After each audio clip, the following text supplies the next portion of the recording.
आज मैं आप लोगों से कुछ प्रश्न पूछूंगी, साथ में मैं उत्तर भी दूंगी और आप लोग भी बताइएगा कमेंट में कि इन सब प्रश्नों में से आप लोगों को कितने प्रश्नों के उत्तर सही सही पता है।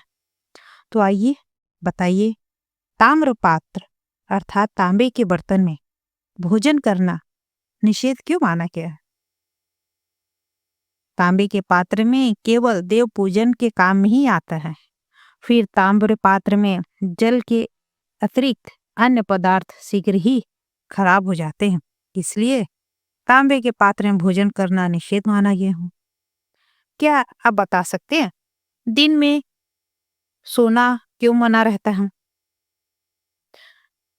जो हमारे शास्त्रकार है ना, उनका कहना है कि दिन में सोना नहीं चाहिए। ग्रीष्म की ऋतु के अपवाद को छोड़ दें तो किसी भी ऋतु में बालक, वृद्ध, युवाओं को दिन में नहीं सोना चाहिए, क्योंकि आयुर्वेद में कहा गया है कि दिन में सोने से आयु कम होती है। दिन में सोने से कास रोग उत्पन्न होता है और यही कास रोग आगे चलकर श्वास रोग में परिवर्तित हो जाता है, जिससे फेफड़े खराब होकर व्यक्ति को क्षय रोग की ओर ले जाता है। यह तो हमारे शास्त्रों में कहा गया है, किंतु अगर साधारण भाषा में कहा जाए तो दिन हमें काम करने के लिए प्रेरणा देता है। अगर हम दिन के सोएंगे तो हम अपना कर्म कैसे करेंगे? ईश्वर भी हमारे सोने के लिए रात्रि बनाई है, क्योंकि रात्रि चारों ओर अंधकार रहता है, इसलिए मनुष्य कोई भी कार्य करने में असमर्थ होता है। इसलिए रात्रि को विश्राम करना चाहिए और दिन पर कर्म करना चाहिए, ना कि दिन में सोना चाहिए।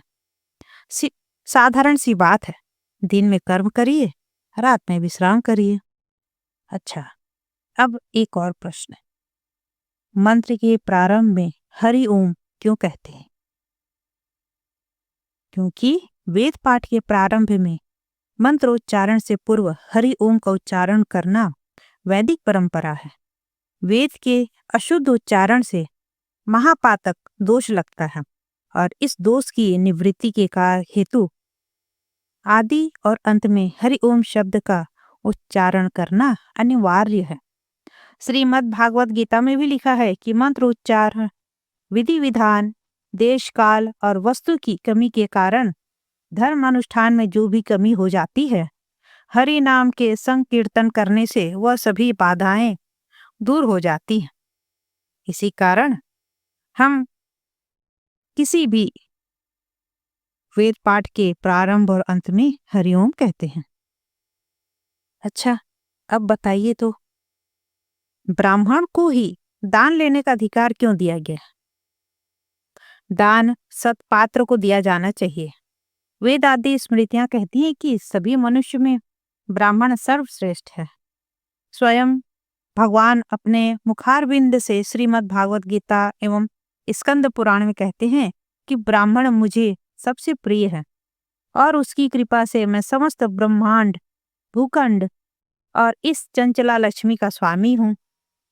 विप्र प्रासादात धरती धरोहम, विप्र प्रासादात कमलोवरोहम। अतः अंततः निश्चित रूप से वेद पाठी ब्राह्मणों से अधिक भगवान का मध्यस्थ कौन हो सकता है? ब्राह्मण निरंतर गायत्री जप से प्रायश्चित कर्म करते हैं और दान को धारण करने की शक्ति रखते हैं, इसलिए दान लेने के वे अधिकारी हैं। दूसरे वर्णों को दान लेने का अधिकार नहीं है। अथर्ववेद में कहा गया है कि देवताओं के निमित्त याचित गाय और द्रव्य को यदि ब्राह्मणों को जो नहीं देता है, देवता उसे दंड देते हैं। अब यह बताइए, ब्राह्मण से ही पूजा पाठ क्यों कराएं? तो चलिए इसका भी उत्तर हम बता रहे हैं। यम नियम में आबद्ध ब्राह्मण वर्ग अपने निरंतर उपासना व त्याग वृत्ति, सात्विकता एवं उदारता के कारण ईश्वर तत्व के सर्वाधिक निकट रहते हैं।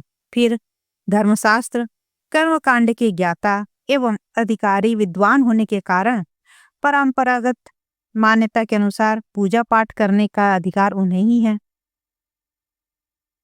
यह सारा संसार विविध देवों के अधीन है और देवता मंत्रों के अधीन है, और उन मंत्रों के प्रयोग और उच्चारण व रहस्य को विप्र भली भांति जानते हैं। इसलिए ब्राह्मण को पूजा पाठ का अधिकार है।